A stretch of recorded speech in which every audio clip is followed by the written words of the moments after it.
Do your joints hurt when climbing stairs or during weather changes? That's a sign they're wearing down.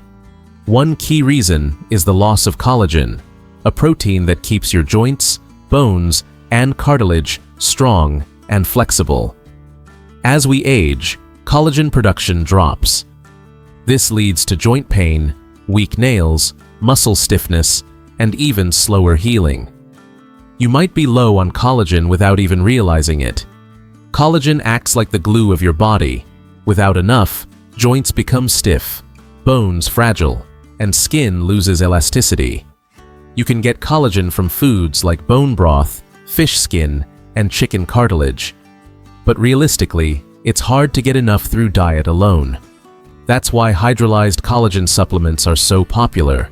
They're easily absorbed and often combined with vitamin C, glucosamine, chondroitin, MSM, and hyaluronic acid.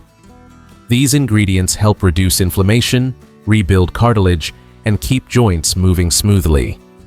Want a food rich in natural collagen? It's meat jelly, or cold aspic. That wobbly texture is pure collagen. Take collagen regularly, and your joints will thank you. Thank you for watching. Your health matters, and I'm glad you're here.